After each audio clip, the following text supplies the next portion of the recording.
again. Gonna do another great show. Have a good time. Rock and roll for the people. Music makes everybody happy. I want to dance. I want to sing. I want to be somebody.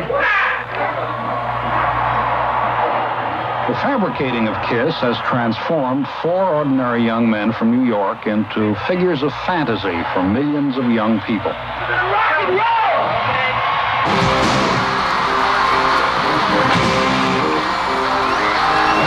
By the mid-1970s, KISS was one of the biggest, if not the biggest, rock band in America.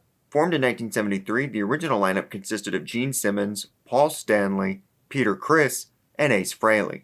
But KISS and the team behind them weren't just interested in being a rock and roll band. There was a desire to turn them into a multimedia empire. This starts with merchandise. While starting with maybe reasonable things such as t-shirts and tour programs, they quickly moved to basically everything you can think of. Lunchboxes, trash cans, pinball machines, anything that could have the KISS logo, did.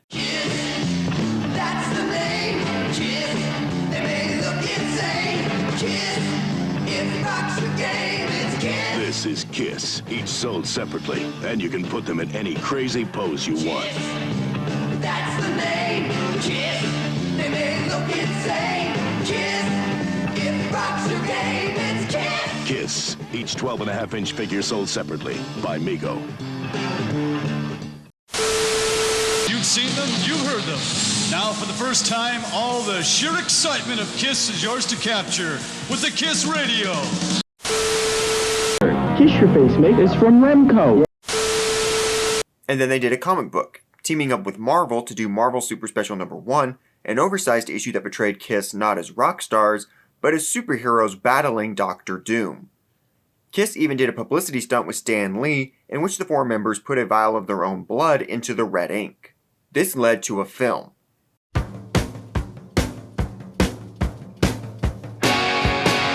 Hanna-Barbera, the animation studio behind cartoons such as Scooby-Doo, approached KISS about doing a movie that was pitched as A Hard Day's Night meets Star Wars. KISS Meets the Phantom of the Park premiered on NBC around Halloween 1978, and while a rating success, the band, Simmons and Stanley especially, were incredibly embarrassed while the movie became one of the all-time great bad movies. No gratitude need be voiced. Your mind speaks to us.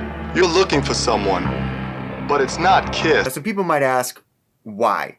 Why do a movie? Which is a fair question. I think it's a combination of what KISS was at the time, what their then manager Bill Aucoin and then record label president Neil Bogart wanted them to be, and also superheroes were popular on TV at the time. The Incredible Hulk and Wonder Woman were both very popular shows, and there were attempts at Spider-Man, Captain America, and Doctor Strange. KISS had this Marvel comic, so it probably made sense to turn that into a TV project. So there is all of the context.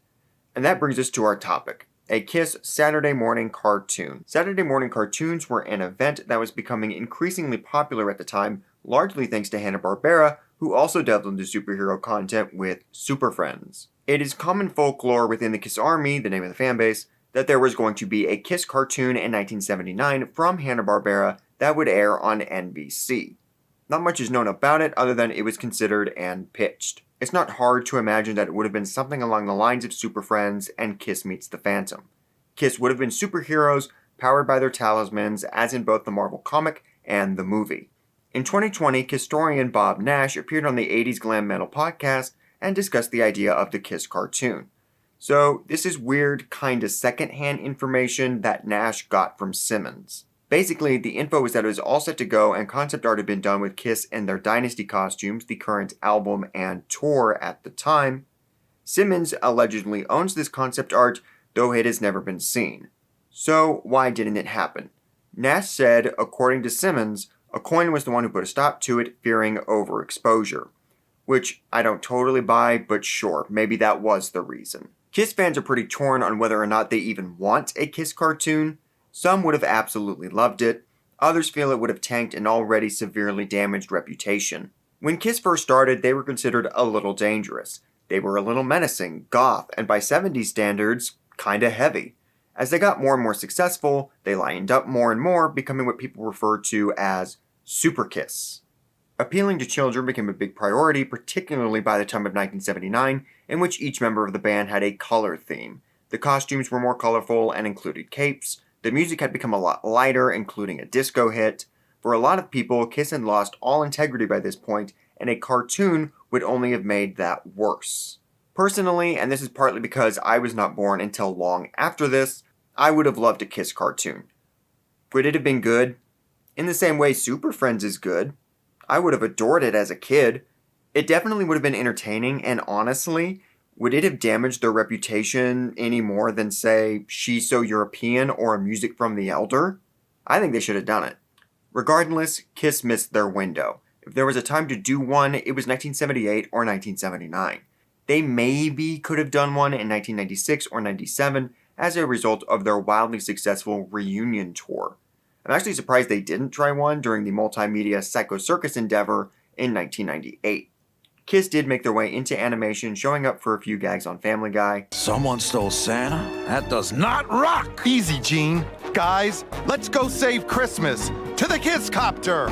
They guest starred in a Scooby-Doo episode before co-starring alongside the Scooby Gang in the crossover animated movie Scooby-Doo Kiss Rock and Roll Mystery. But I want to hear your thoughts. Would you have watched a Kiss cartoon, or do you think it was a bad idea? What would you do with the Kiss cartoon?